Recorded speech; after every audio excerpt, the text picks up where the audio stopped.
Hey, everybody. Today, we're tackling the topic of how to market your property to sell in 2023, specifically in a fast-paced market like downtown Toronto. Selling your property in today's digital age, especially in a high-velocity city hub like Toronto, requires far more than traditional marketing strategies. It calls for a deep understanding of the unique dynamics of the city, mastery of digital tools, and a customized approach that resonates with sophisticated potential buyers. So, how exactly do we stand out in the digital realm? What role does staging play in our marketing plan? How do we leverage the power of social media, professional photography, and virtual tours? And how do we ensure your property isn't just another listing, but a compelling story that drives in prospective buyers? Join us as we explore these questions and more. Together, we'll delve into real estate marketing and unveil how Fox Marin employs the latest techniques to get your property noticed and, more importantly, sold. So buckle up as we navigate the ins and outs of how to market your property to sell in 2023.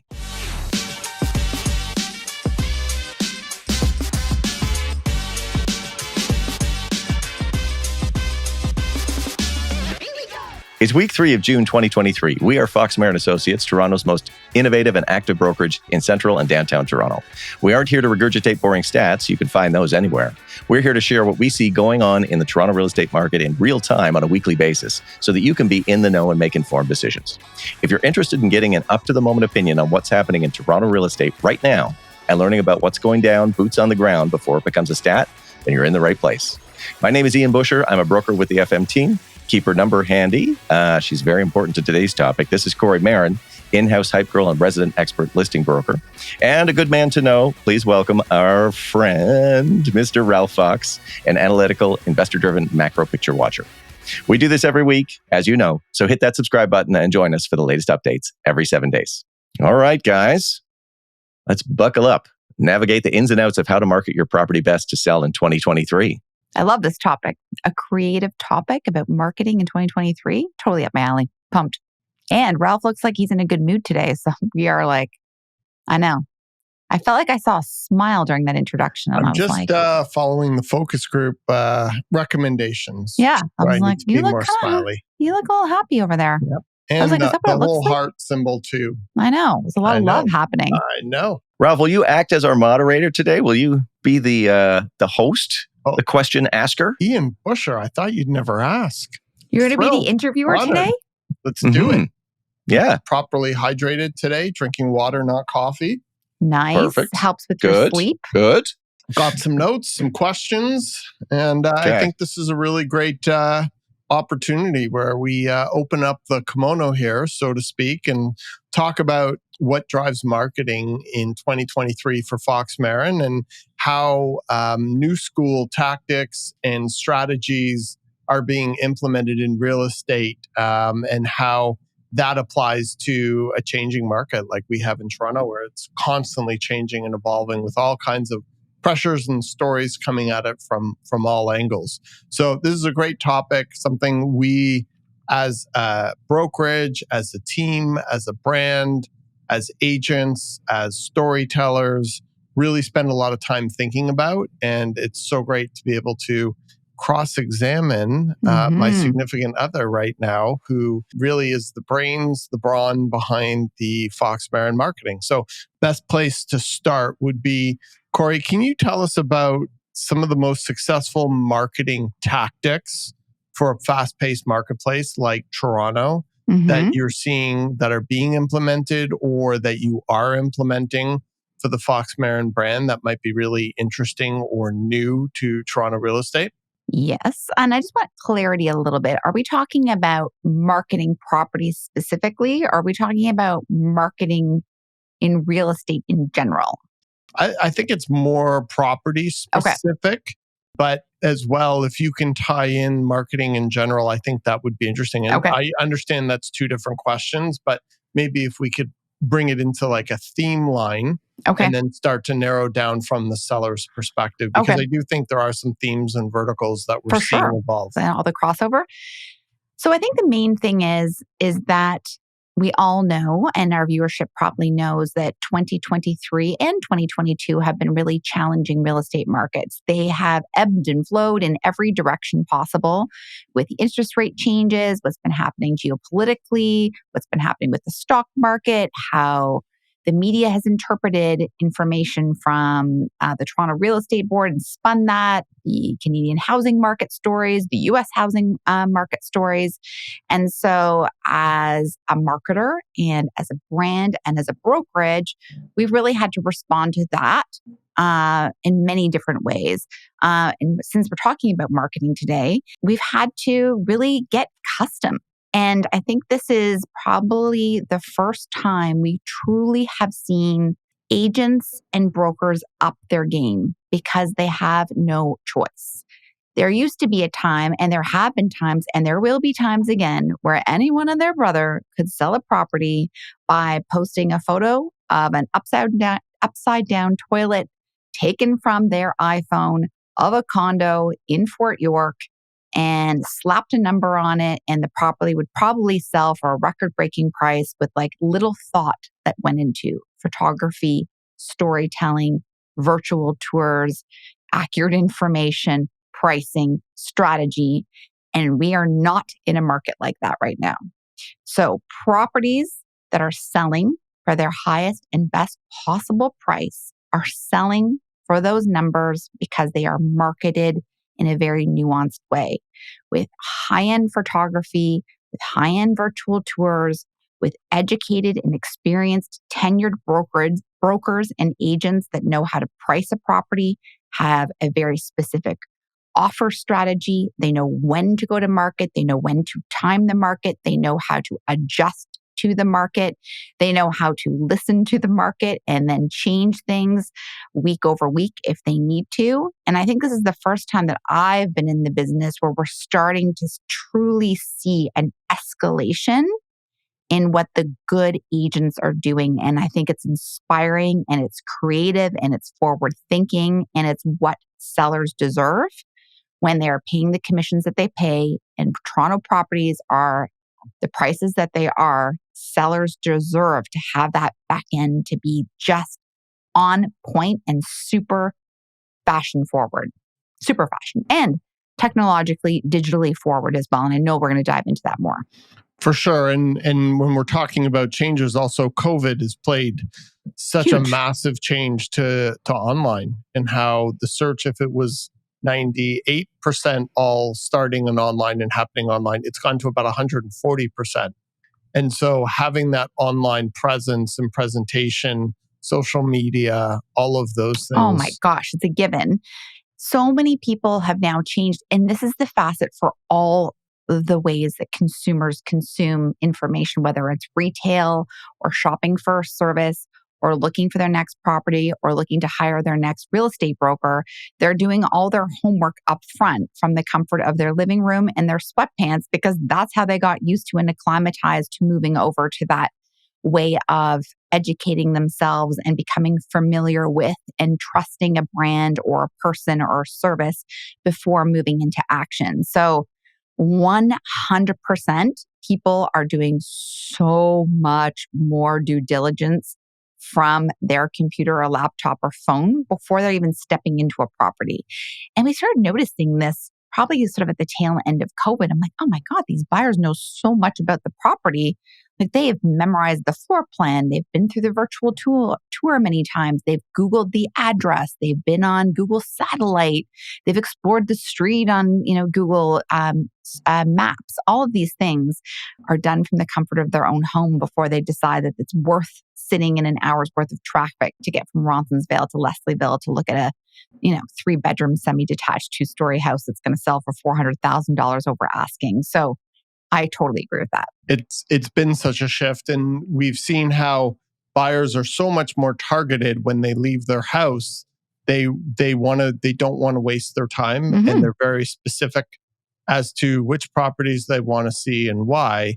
Like, do you see that, Ian, with a lot of your buyer clients that you're working with in terms of properties they want to see and the research that they're doing before they even decide to go see a property? Yeah, absolutely. I mean, pre-COVID, life was busy. Then you add COVID to it and everything else that's going on. Exactly what you're saying about people not wanting to waste their time. They're going to do as much as they possibly can before getting there. But also, I want to stress the first impression too, right? Like getting someone's ass off the couch is a tough thing to do. So if your marketing is not on point to begin with, pass. right? It could be a great house. Sometimes I'm going to see places that I think I might see something in where my client has said no, just to see if it actually is better in person than the terrible marketing or the terrible iPhone photos that this particular agent has used. Yeah, and sometimes your job as a buyer agent is almost to see beyond those horrible pictures to see if there's potential where it's not being exemplified. And you always feel bad for the sellers because they've put themselves in such an adverse situation, mostly unintentionally, but sometimes I guess intentionally. But it's not certainly serving their best interests, especially in a market like we have where things are so fickle and changing. Listening to you, Ian, talking about swiping kind of leads me into my next question, Corey, which I'll have you answer. So when it comes to marketing strategies outside of real estate, like what do you find inspirational to use as either strategies or maybe even to use as inspiration for marketing properties? And also feel free to talk about brand as well, because I do think different conversation, but it's something that a lot of agents and brokerages and teams really don't focus on so much. And the synergy between the two, which is also really interesting. I'll start with the brand story first. So when we first decided to start Fox Marin as a brand and a team, we were really one of the pioneers, I feel, in Toronto that went to a third-party agency to really help develop our brand story, our creative,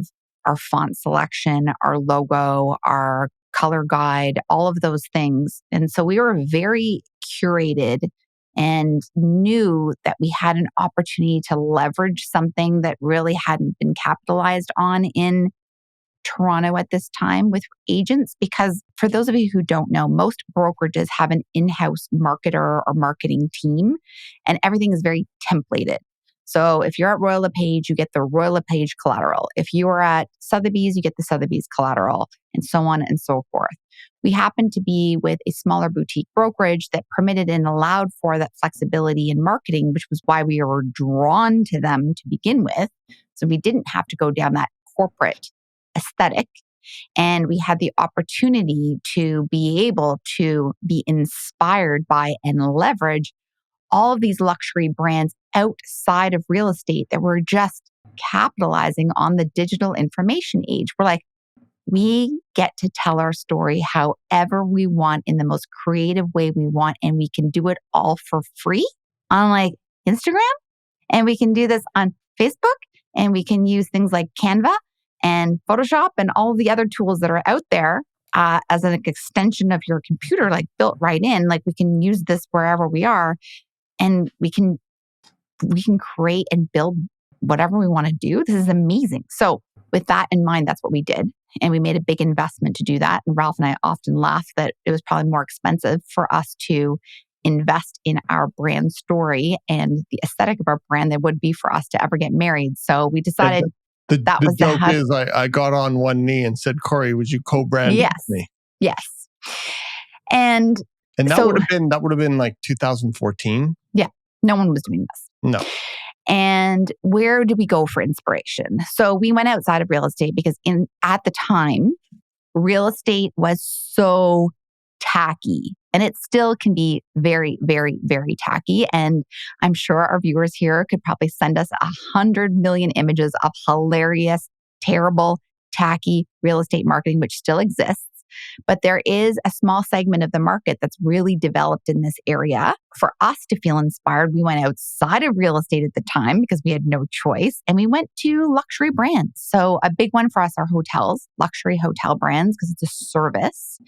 And they are selling the 5-star lifestyle. And so that's a huge area for us. Luxury vehicles and cars, huge for us as well. Luxury travel, I would say. Fashion, big fashion brands, music videos, celebrity style, like all of these things, cinematography, a lot of black and white photography.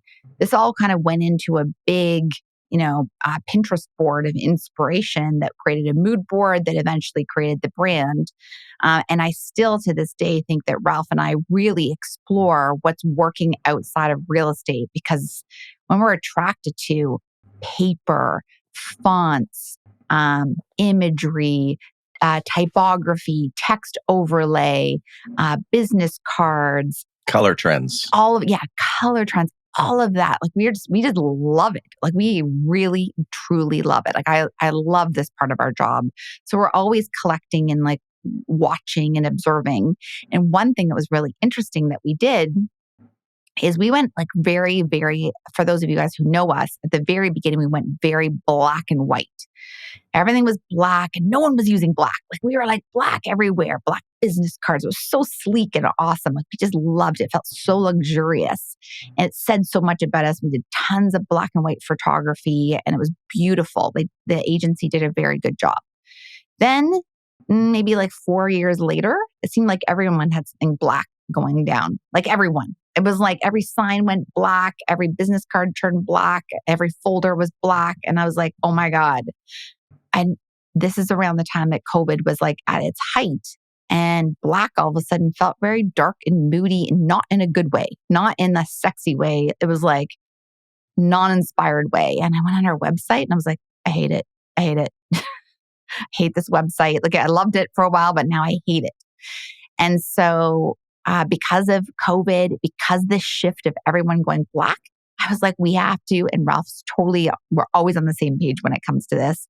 We have to do something opposite of everybody else. I don't want to be like everybody else with a black sign. I don't want to, it's like the last thing I want. So we're like, okay, let's, work with a designer. We'll change some fonts. We'll add a little bit of color. We'll add a little bit more lightness to it. And that became a complete brand overhaul, like 100% brand overhaul. And we went like lighter and brighter and friendlier and more transparent that way. And we're like shifting still out of sort of that black and moody to something a little bit more fresh, minimalist and white, which is definitely more on point. So yes, we take a lot of inspiration from outside of real estate. And those are some examples of what we've done with the brand and then how that may or may not influence what we do with specific properties too. Awesome. And this brings us into my next question perfectly. So, and I think it's interesting. So how do you differentiate a property in downtown Toronto so it stands out? Mm-hmm. And can you do that and tie it in with a brand? And one of the things that I find so interesting myself personally is I see certain listings and I don't even have to scroll down to the bottom of the listing. I'll know who that agent is. And it's something that's so interesting where you can make a property stand out and have it completely aligned with your brand that other agents won't even need to see who the listing agent knows. They'll probably be able to guess it. So what are those things? Can you talk a little bit about that? I totally can. Well, the number one thing we do is we use the same photographer for every single property. And we love him. We respect him. We think he's very talented and creative. And I like personally that he shoots a little bit more with an architectural flavor versus a real estate flavor. And when I say architectural, I personally really love straight on photography versus angled shots over and over and over, like an angled room, another angled living room, an angled bedroom. He shoots a lot straight on, which is very fashion forward, very architectural, and much more interesting to look at. And we will only shoot with him. And he does an amazing job by taking larger scale imagery of the condo or house. And then he also does some tighter, more personal vignette shots, which we can layer in with the bigger shots, which I think really, truly stands out for our personal brand. Because I think that's something that we started doing a little while ago. And I think other agents and brokers have started doing it too. I'm not saying we started this trend or anything for anyone listening. I'm not saying we started the trend. I'm just saying that it's definitely something that we do in every single listing. So I think that's one big standout. And the second one is that almost if we can, we are going to stage and style your property. And there is nothing more important, like to Ian's point, than making that first visual impact. And how are we going to do that, people? We are going to do that with photography and beautiful staging and styling. You can't have amazing photography with an ugly listing with like horrible furniture and horrible plants and shitty decor in the background. And you can't have beautiful staging with a shitty photographer. So we want those two to speak to one another. And I want your listing to feel like a magazine. Mm-hmm. And so after we get your photos back from the photographer, which is 100% my favorite freaking part of this job, and we get like 100 photos, even for like a little condo, we are going to edit those down. So your condo or your house is going to look like Architectural Digest quality. So we're going to pare those down to the 40 we get to use, which is not a huge amount. And then we're going to send those to get edited. And I want every little piece of dust, every wire, every wrinkle in your bed sheet, anything that stands out as being like a distraction. I want it clear, clean, and perfect. And this, my friends, is the way that Fox Marin sells a property, by having beautiful staging, styling, photography with one photographer that we use. Then everything is edited and curated for you. I can make the ugliest condo look good. And Ian, my guess is you probably, at least online every day, well, with the dearth of listings that we've seen lately, probably not as much as you or I would like to say you see every day, but I'm sure online you see a lot of properties on a daily basis. What things do you notice as a theme or trend differentiate a property, make a property stand out from another, either to yourself or to clients? I think it's a lot of the things that Corey already mentioned. There's a handful of other agents in the city that are doing some really great work with photographs and staging. You know, to Corey's point, we're not alone in some of the things we have not invented, but that's really what it is. I think one of the words that we've left out of this whole conversation is like an artfulness. There's something Great about word. it. Yeah, that's arty. So instead of just here's the bed and here's a good photographer and good lighting and a good picture of the bed, and then here's the bathroom. Instead, you've got to really like push beyond and almost kind of like gobsmack people with, wow, that's not just average. That's really quite beautiful. Yes. That's really what it takes. And yeah, Corey, I can't reinforce enough that you can have great photography of average and you can have average photography of great, but both of them won't add up to a hill of beans. It's got to be amazing plus amazing. Totally. To jump out at you, because there's enough inventory for average to just get lost in the shuffle. Especially in Toronto, when we don't really have incredible architecture because we're not a super old city. So like we have a lot of generic properties. Like there aren't that many amazing condos. Like where you're like, oh my God, this condo, it's not like New York City or like Paris or Italy. Like it's like, it's a box with some glass and some concrete. Like you're lucky when you get like an exposed raw concrete ceiling. You're like, yes, something like dynamic and interesting in this space. So we have to create that story because, and that's what that's what we have to pick up. And then we have to find those nuggets to be able to be like, okay, we have something kind of generic, but what makes this special? And we're going to make it special with these assets. The photography, the staging, the styling, and then all the copywriting and the nuances about like, what is it about this specific place that makes it awesome? And every place has something awesome about it. I don't care what it is. There is always something awesome to talk about. And we have to highlight that. Awesome. Yeah, absolutely. I think that is awesome, Corey. Oh, good. I'm so glad it's awesome. So you were talking earlier, and I know how meticulous you are about pictures and making sure that there's no wires or anything that's a distraction with images. But let's talk a little bit just about details and looking at the details and focusing on the small things. Like, is that where, marketing is in 2023, or is it more about just trying to get as much stuff online with as much eyeballs to it? What's your perspective on that? When you say details, do you mean like details in the way it's photographed? Like, what do you mean the details? I mean, your attention to all the information and how it's presented online. Oh my gosh. The details always matter. The details matter more now than ever before. So this is another way of standing out. So we want everything to be very accurate. This is huge.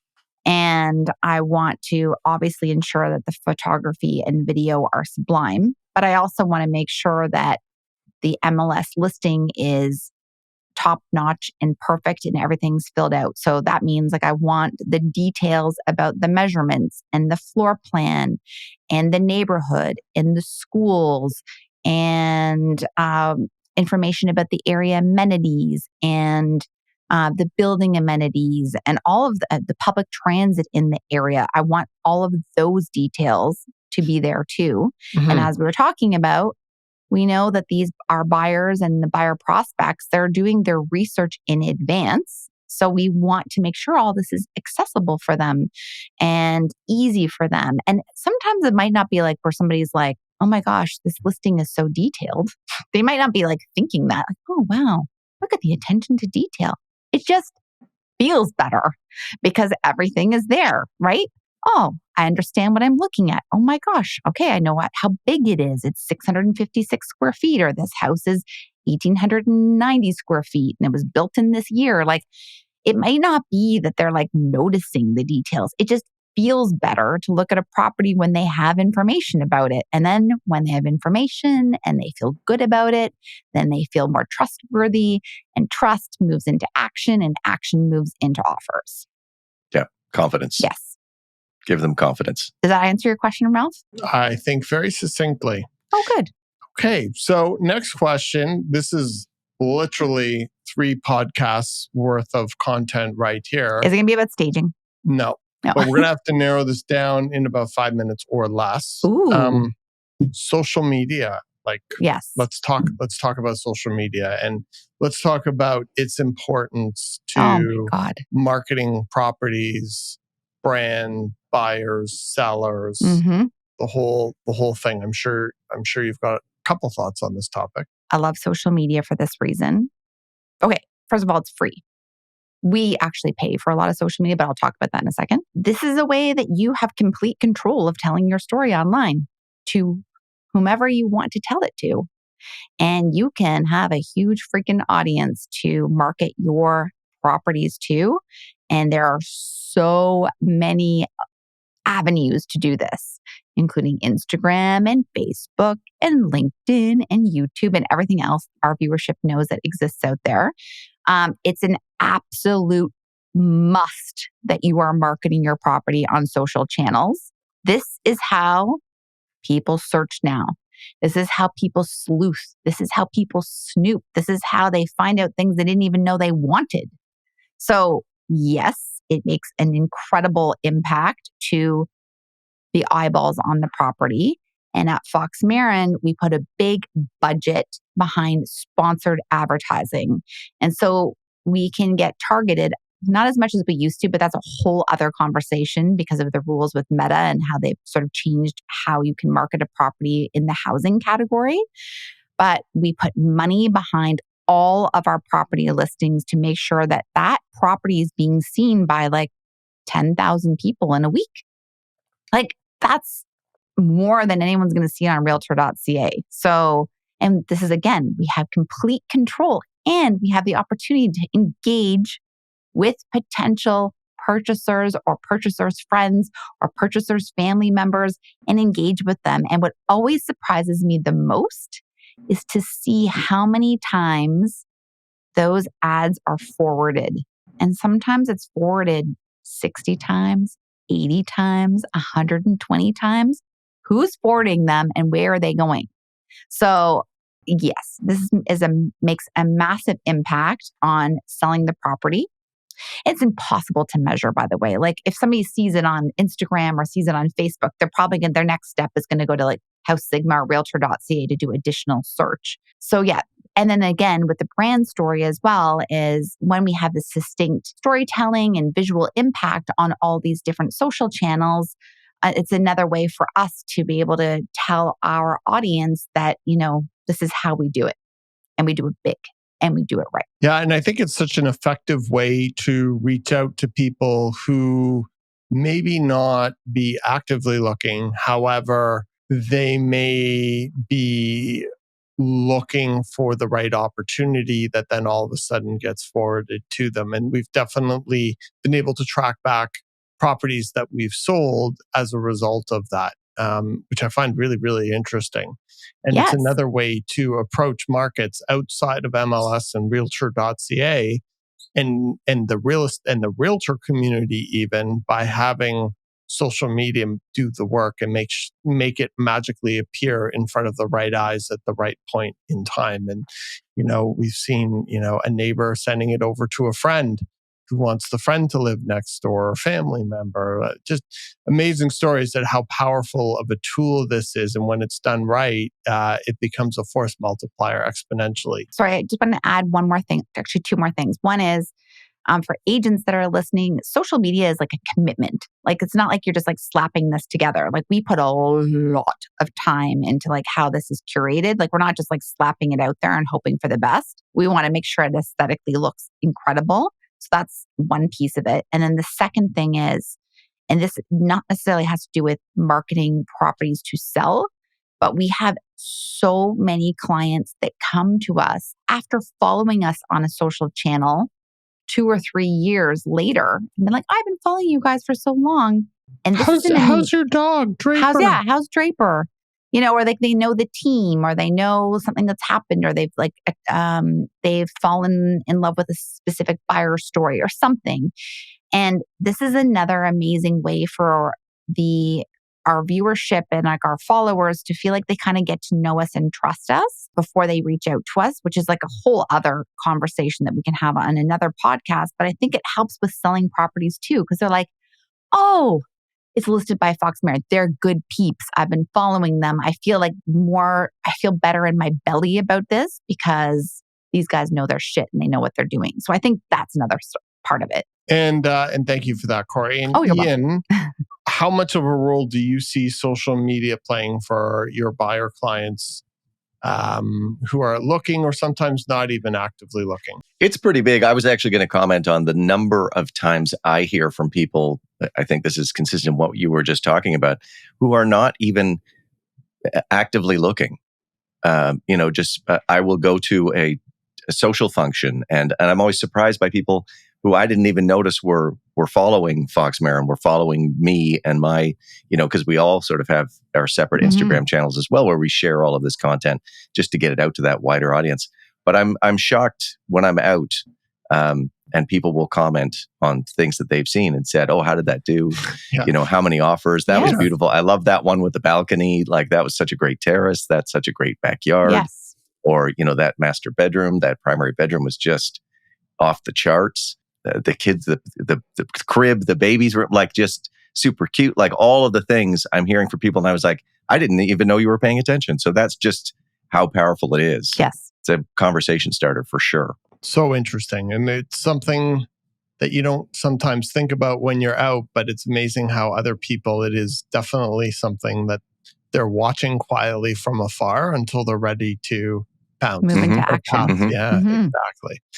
Okay, well, that was great. Let's talk about property websites. And one of the ways that we market our properties through social media is by linking to our property website. So, Corey, why don't you talk a little bit about, because I know people understand, how realtor.ca and MLS work to a degree, and secondary, websites that spit out those listings. But why is it important to have a dedicated property website by a selling agent? Great question. So a lot of these search apps, including realtor.ca, are very antiquated. And if you saw the back end of what we work on MLS, you would think we're working on like DOS, like 1992 version. Like, it is really dated back there. It's actually kind of hilarious. And we're really limited as to how much of your story we can tell online when we're using MLS as our starting point.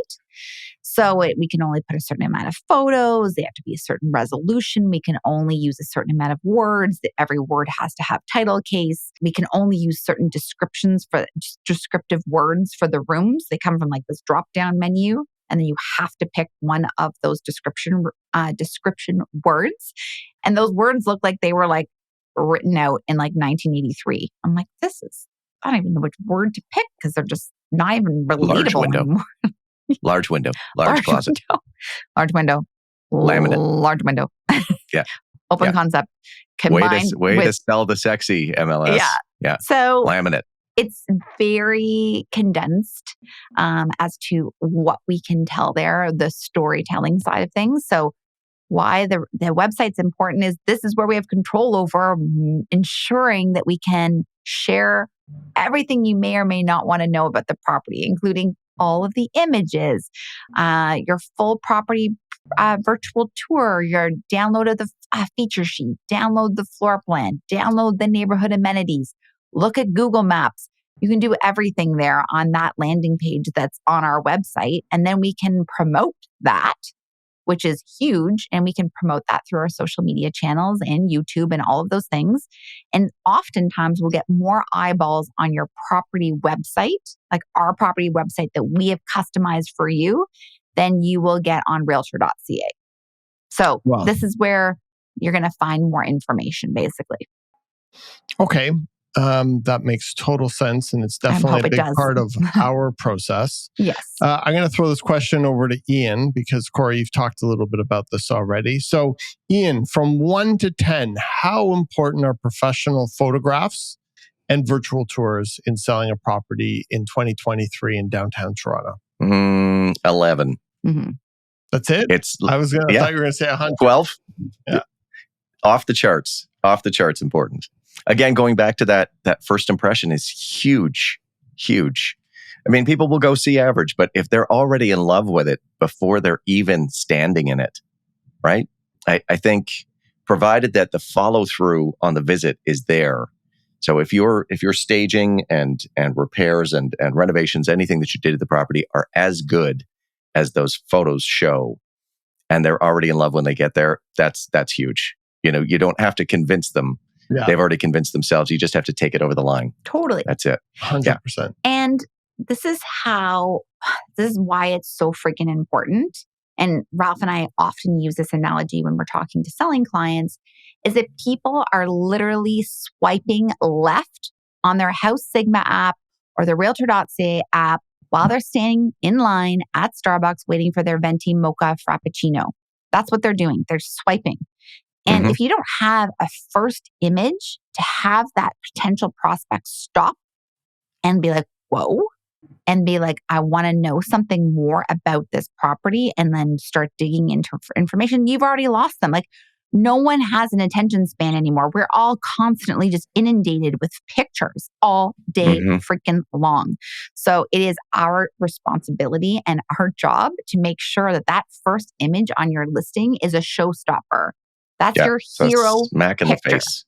Yeah. That hero picture. I don't want to see a picture of the outside of a condo building. I just don't want to see it. It is the most boring effing thing you could possibly put as the first picture for a listing. Like, it's just so boring. A lot of the times, the first picture of like the outside of a house, boring.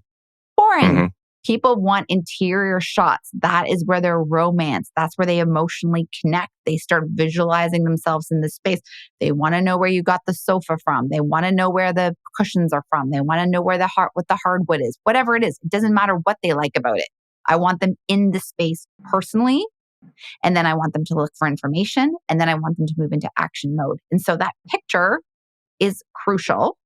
And I think it's more important than the virtual tour. Like, if you're like, I agree. Like, if you had to pick between the two for whatever reason, or like your videographer like lost his camera and the footage, I don't know, went down the toilet somewhere, like it wouldn't be the end of the world. Like, I'm more obsessed with the images than I am with the virtual tour, because I feel like the virtual tours are just almost built out to make the seller feel like we're doing everything we possibly can. And some people like to tour around like that, but most people like to like click and zoom in and like do that. So that would be my preference. Ralph, do you think virtual tour or pictures? I think pictures for sure. I think videos is a little bit different. Reels is a little different. How that's all positioned for short attention spans, a little bit different on the video standpoint. But overall, pictures are still the be all and end all. And going back to professional photography, and going back to what you were saying, Corey, is the ability to shoot a room is a lot harder than you think. And the challenge is at least to be able to shoot a room and tell a story in a room. And so it really comes down to the angles and the space and the light and the attention to detail and the editing. There are not a lot of great real estate photographers out there. And the ones that are, they can bend reality and they can make properties that are average in conjunction with great staging seem phenomenal. And those are the type of imagery you definitely want for your properties. I have a question to ask you guys. While we're talking about virtual tours. So at Fox Marin, we do not personally get involved in hosting the virtual tour, meaning that we're not the agent standing there being like, hi, this is Corey Marin from Fox Marin. I'm walking through 123 Main Street. And we do that intro and then we walk around. I personally, and I don't know if you guys agree, find that to be really distracting. Like, I don't really care about the agent. Like, I just want to see the property. And I'm like, KKK, like, I feel like it's more about them marketing themselves than it is about marketing the property. And so that's why we don't do it. Like, you guys are on the same page with that, I would assume. Okay. Yeah, 100%. Like, when you're hired to sell a property, your job is to represent the client and sell the property, not first and foremost use it as a tool to leverage your name or your brand. That will happen if you do a good job on its own. Believe me. In some cases, I don't mind where an agent does an introduction standing out front and they say, listen, this is 123 Main Street. It's a 4-bedroom, 2-bath, detached, 2-car parking, garage, blah, blah, blah. But then get out of the way. Get out. Right? Yes. Yeah. Let me see the house now. Yeah. Like, you don't have to walk through it with me and point out things. Just get out of the way. Kitchen? And I had no idea. Yeah, exactly. Oh my God. So it's sometimes allowable, right? Where it's like, we're really proud to bring you this one. Okay, great. Get out of the way now and let us actually see it. I'm never doing it, just so you know. I'm gonna sort of break this up a little bit here too. I realized as we were talking over the previous questions that the three of us have never really compared notes on picking those top 40 pictures when you get 100, and 80 of them are amazing. And the image selection, I was just thinking it would be amazing if I could show somebody when I have a listing, the image selection process of, like, I make up a grid and I'm like, I want them in this order. Okay, this is 60. So what can I cut? And it, like, the sweat is pouring off my brow because I'm so stressed. I'm like, this has to be perfect. It has to be perfect. Corey, how do you organize yourself to pick out the top 40 from your 100? So hard. Sometimes it can take me like 2 hours. And then sometimes I can do it really quickly. I put them on. So I open up all of them together. And then I can quickly delete what I don't want. So I basically garbage the ones I won't be using. And then I kind of move them into different categories. So like living room, dining room, and the bedrooms. And then from there, I actually make a Facebook album so that I can just slide them all around really easily so I can see what they look like together. I don't publish it, but that's how I slide them all around. I put them into Facebook and then I slide them all around. And then I can arrow through them to make sure that I'm not like over duplicating, because I'm in love with so many of them that sometimes I'll end up having like 7 photos of the couch just because I love all of them. And I'm like, ooh, how do I get rid of one of these or 2 of them or probably 4 of them? And then sometimes I'll go through them with Ralph. And so I'll pick my like 50 and then I'll be like, oh, we have to cut 10.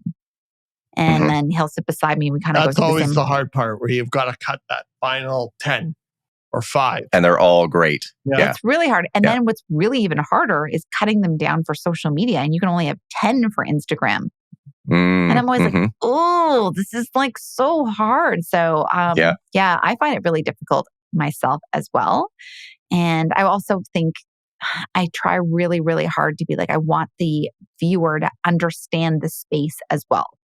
So I want them to understand where they're walking through in the space. Yeah. And then I also really cannot stand when the majority of the photography does not have some sort of natural light or window in it. So I try to pick almost every picture will have at least natural light or a glimpse of a window. Like the interior shots, I basically cut those, almost all of them, at the beginning. Interesting. So yeah, we'll have to do we should do like a side by side, like all of us get the same batch of photos and then we just see how we all do it. What's the selection, the layout. Yeah. What's so interesting is sometimes you're looking at listings and the order of these pictures and the sequences is so important as you're going through a house or a space. Sometimes you start to get dizzy. You're like, what am I looking at? Where is this? We're in the couch. What direction? We're in the kitchen. Yeah. We're back in the living room. We're now in a bathroom. We're now in a basement. And now we're back upstairs. And I'm like, I'm so lost. Where am I in this house? And I feel dizzy and now I'm aggravated. So the flow is one of the things that's another, going back to the idea of the art aspect of telling the story. It's the flow of the property and how you articulate that through the images and the order of that. It's pretty important and something that I don't think most agents or most people ever really talk about or think about, at least out loud. So very, very interesting for sure, and super, super integral to the process. So I'm going to change this up a little bit here, and let's talk about descriptive language, because now you've got these beautiful images. Like, are you going to say urban oasis? No. Or soaring ceilings? Soaring ceilings. What are you going to do now that you have the pictures? How are you going to tell that story? And I think it's really interesting, Corey, and I know you've sat on a couple of panels talking about this, but like, what is your process and how do you do it? Because I think you do a phenomenal job at it, at having this voice about properties that we bring to market. Thank you, Ralph. Well, we spend hours writing those descriptions. For the viewers who don't know, this is hours. And sometimes it comes out very effortlessly. And sometimes it really is like just a fight. And it's like literally writing, you're a copywriter. I really like having the photos personally back first before I try to write the copy. It really does inspire what I'm going to write about. And I like to have an initial hook. And the hook has to be anything that is not used all the time everywhere, like cute as a button, or, I want to say anything different than what everyone uses all the time. So I almost like go out of my way to be a bit weird and be like, okay, like let's just like be hyper creative with like expressions and maybe like songs, or I don't know, like Nicki Minaj or something. I like, who's like a pop culture will come in sometimes. If I can like spin off something that's in the property or a piece of artwork or something like that, I want to spin out, or the street name. And then it kind of gets a little hairy for a while and really like messy. And then I am like thick into the thesaurus, like big time, thesaurus.com. For those of you who've never used it, there's your friend. And like, I'm just changing in and out words as much as possible. So I'm not using all of those regular adjectives that everyone uses every single real estate listing. And I really wanted to come across as being sophisticated and very much in the style of like an Architectural Digest or an Elle Decor magazine or like a Vogue. So I'm sort of thinking of like how they would write up copy about property. And then I am like sticking that in Grammarly about 700 times. And we're also it's condensed writing because we only have a limited amount of characters. And there's certain things we have to say in there as well and make sure that the reader is seeing it. So I know, Ian, you spend a lot of time too. I spend a lot of freaking time on this. Sometimes I'll go back to another listing, like an old listing, and kind of use that as my initial bench, to Your leverage template. off that, try to like work off that. It's very hard. Very hard. 100%. I was going to say, this was kind of part two of my thing about asking you how you select your photos, was the amount of time that goes into the thought, rather than like, okay, well, let's just list all of the nice features of this and use all the typical. Yeah, it's like you're writing a short story, but trying to win the Booker Prize for it, right? You're not just delivering information. You're a storyteller, you're a poet, a songwriter, and what's speaking to you. So I had the building Phoebe that's on Beverly, so I turned her into a character that was a supermodel and talked all about her her characteristics and attributes and how she was beautiful but aloof, and just coming up with stuff like that. And some of them are clever and witty, and some of them are just hauntingly beautiful. But yeah, for the love of God, just do something different than this is the one you've been waiting for. Oh my God, this is the one you've been waiting for. Honey, stop the car. This won't last long. A blank canvas. Yeah. It's, exactly. I know, snooze. I don't think everyone reads it, and that's fine. But for those that do, I think it really matters. And sometimes people can say it back to you. They're like, oh, this is the property that had the candy crushing apples or whatever it was or whatever. And they know. So, and it's really great if you have an interesting image that you can tie the words, the verbiage back into that. The reader would be like, oh, isn't that clever? Yes. And all of these little things add up to the client experience and attachment to a property and a listing. Totally. So for the longest time, I didn't hear anything about the copy except people saying, oh, I really like your copy, but people I already knew. At 2 open houses in the last 12 months, I've had people come in and say, oh my God, I actually read, because I think a lot of people just don't even bother reading these in the first place. They said, I started the copy and I actually read right through to the end because it had me and it locked me in and I loved it. 2 people in the last 12 months that I didn't even know at an open house. Yes. Huge. Okay, well, that's a great topic and such a good tie-in to the photography because the two play off each other. One of the things that I find really interesting is there's so much talk of new school and online presence and marketing reach. But one of the things that is now becoming often overlooked with marketing and property is collateral material, meaning, what you can hold in your hands, the tangible. So, Corey, I'm going to throw this over to you. How much do you think and focus on the collateral? And if so, why? I love the collateral. It really matters because it's another touch point. And this is where you get sensory and beyond the digital. And when somebody comes into the property and they pick up, it's called a feature sheet, which is like a mini magazine about the property. When they hold that in their hands, I want them to connect. And I want the paper to feel expensive. I want the photography to look beautiful. I want the typography to be well selected. I want the words from the copywriting to be highlighted throughout the feature sheet. And I want them to speak to the photography and the layout and all of the way the booklet looks or the feature sheet looks and how that feels all plays into how they experience the property. And that can be from the emotional side, the visual side, or the trustworthy side because they've got something in their hands, a takeaway, along with other information that we often include, like a floor plan or neighborhood amenities or school information and so on and so forth. The other part that's very important about this, and we all know in 2023 that for a lot of entry-level houses and condos, who's buying these properties? Not the person walking through the home, it's the bank of mom and dad. And what do these young couples or young prospects do? They take the feature sheet and they give it to their parents and say, Mom, Dad, this is the house that I want you to buy me.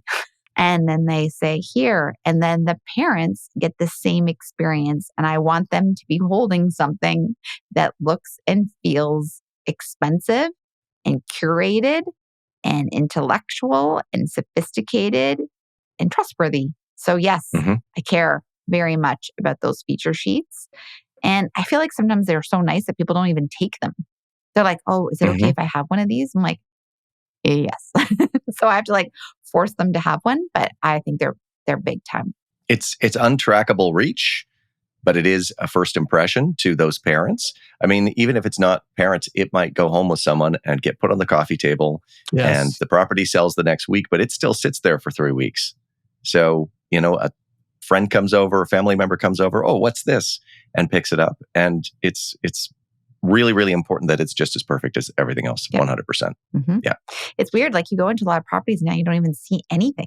People don't print anything. There's nothing there. A QR code. Yeah, I don't like the QR code. Yeah, it's a bit... I get it on one level, but on the other hand, it's you're missing out on part of the experience. Also, I'm the person, maybe I'm just dating myself, but when you go to a restaurant now and they give you the QR code and you have to look at the menu on your phone, I'm like, ugh, I just want to like have the experience of opening the menu and looking for what I want. It's the same idea. I just feel like all of a sudden I'm there's a not disconnect. at a restaurant to open my phone. Not a restaurant to turn my phone off for 45 minutes. Experience. And that's really what it comes down to, is a continuation of the experience with a potential purchaser or buyer or their significant others or family or bankrollers or whatever that they can then pass on. Totally. And the value of that, I think, is significant and it's worth the investment. And it's something that I think every seller who's selling a property, especially in Toronto in the millions, deserves. Totally. 100%. Yeah.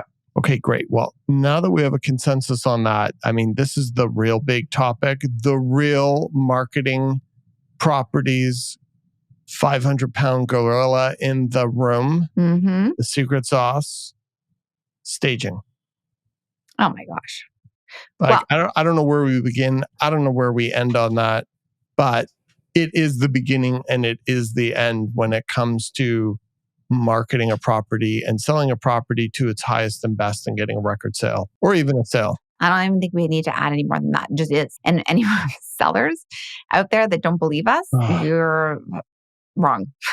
It makes such a huge difference. I think we really need to do a whole episode on staging, and we can even have Kathy, who is our stager. Yeah. Like it's just, this is imperative to everything coming together. Like, but there's no point in even talking about marketing without talking about staging. Like, we can't have one without the other. I say this to our team all the time. Sales is an emotional experience. And when people buy anything, let alone real estate, but then when we start to actually talk about real estate, it's times 1,000. People buy on emotion and then they justify with logic afterwards. And that emotional connection is created the second somebody steps into a door with a property and how it makes them feel. And if it feels like a home where they can see themselves living in the property, then you've made the connection and the probability of a sale goes up exponentially. And the FOMO of not being able to have that house or that lifestyle, which you've now pictured here and felt here, is a very, very powerful driver and one that every seller deserves to have when they're putting their property on the market. And it's something that we put a huge amount of focus on. Investment. It's a massive investment. And virtual staging, Corey, like what is your opinion on that? Both now and the future. Yeah. So we explored virtual staging. We had no choice to during the sort of the beginning of COVID when stagers weren't even allowed to go into condo buildings and there was a lot of strict regulations around it. So there's a few times we've had to explore it. I'm not a mega fan of it. First of all, you need to have really good professional photography of the property empty and vacant first, or like limited to as to what is there.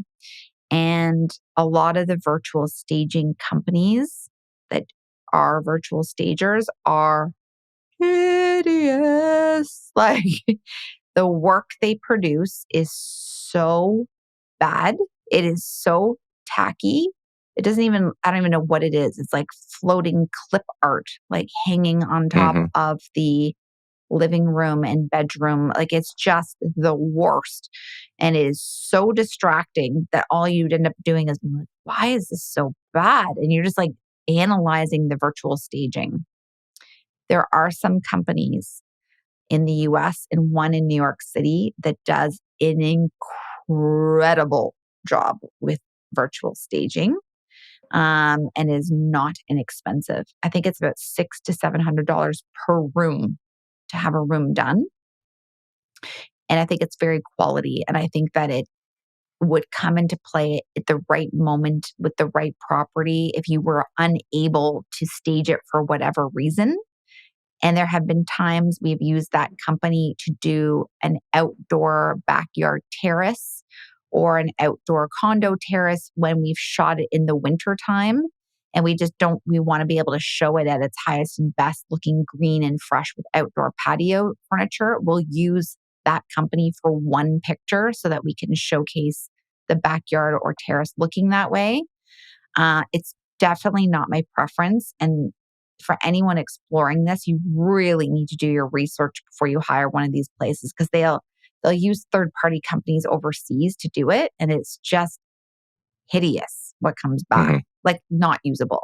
And every time we get them back and we've explored it, I always send it to the team. I'm like, look how bad this is.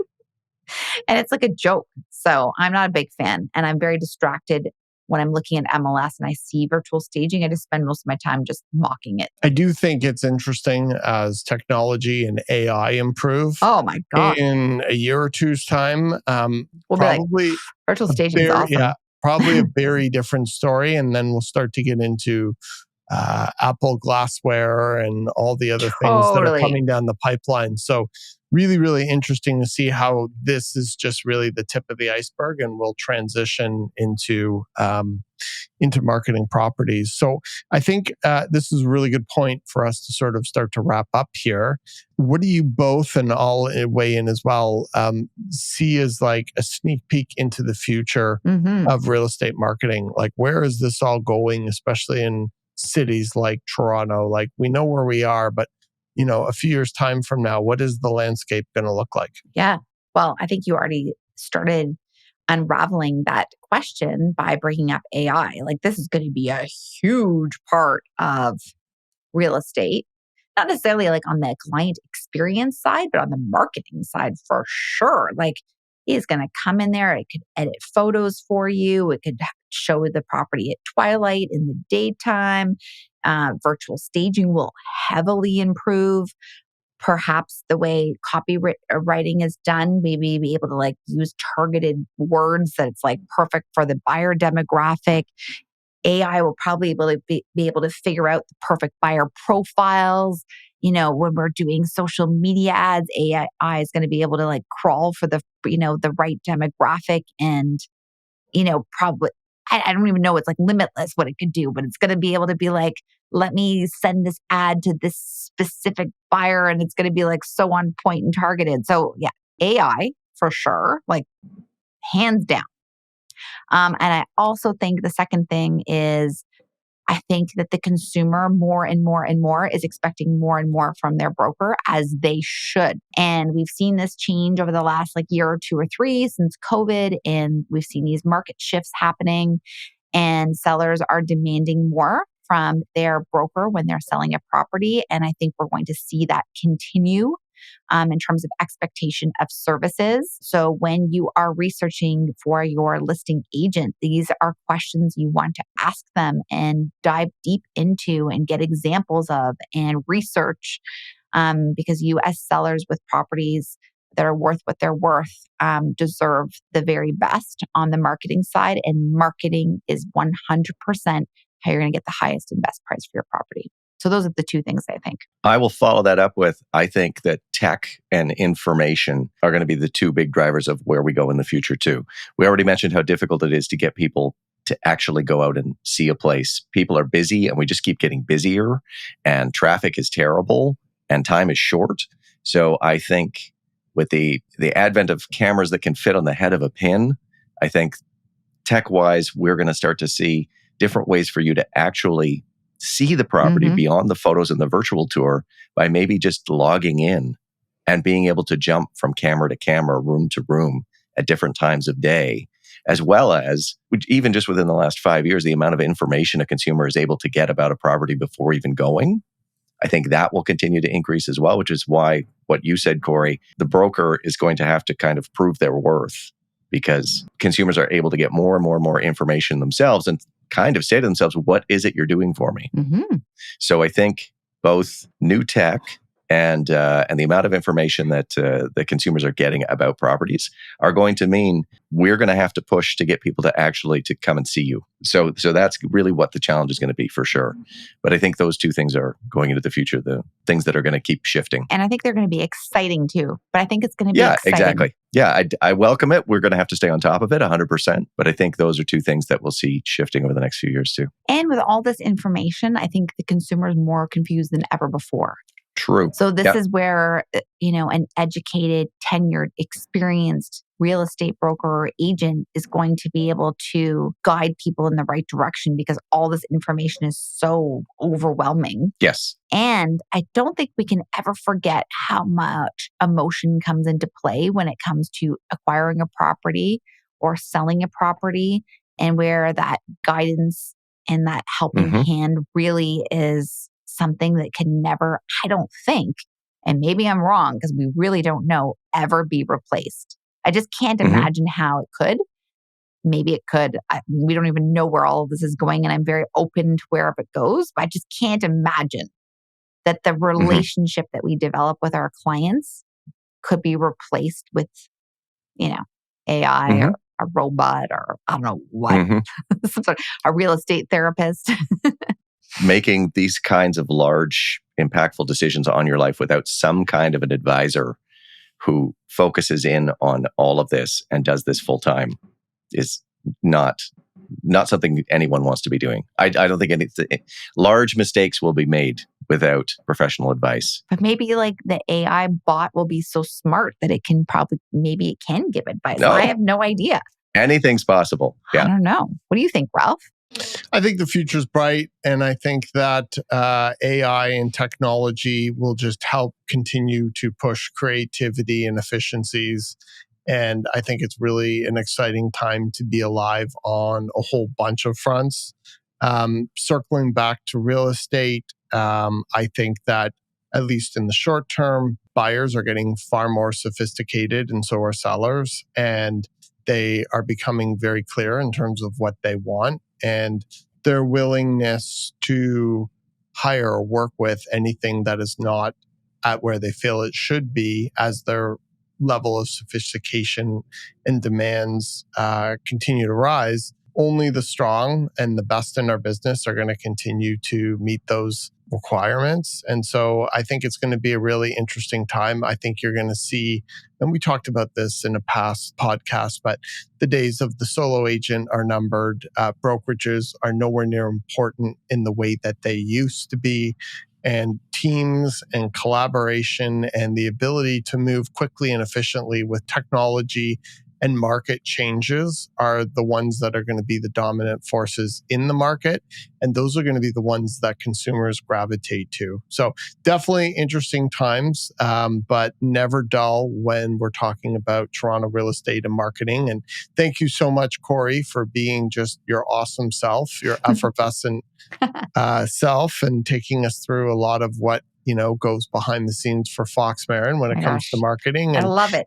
Ian, always a pleasure to see your handsome face on the screen. Likewise. Ian, take us home. Thank you, Ralph. That brings us to the end of an insightful exploration of how to market your property best to sell in 2023. We discussed the game-changing strategies to make a property shine in a competitive market, the role of staging, and the power of digital tools like social media, professional photography, and virtual tours. The real estate market is dynamic and constantly evolving, particularly in a fast-paced urban center like Toronto. As we traverse this landscape, keeping a keen eye on current trends and future possibilities is paramount. In closing, remember that marketing your property is not just about getting a sale. It's about telling a compelling story that resonates with potential buyers. We're dedicated to helping you do just that at Fox Marin. Please stay tuned for more great discussions on this podcast, where we aim to empower you with knowledge and creative tools to navigate the fast-paced world of real estate. Friends, over to you to take us out. Corey? Well, I just want to say one thing. If you guys are ever selling your property and you work with us, I'm really excited to select your top 40 photos with you. So just letting you know that now. As you can tell, I really love that part of what we do.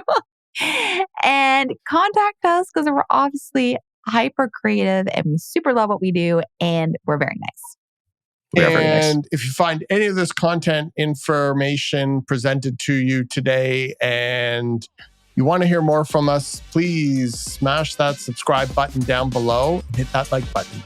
Love it. All right. Bye, guys. Thanks, guys. Thanks so much.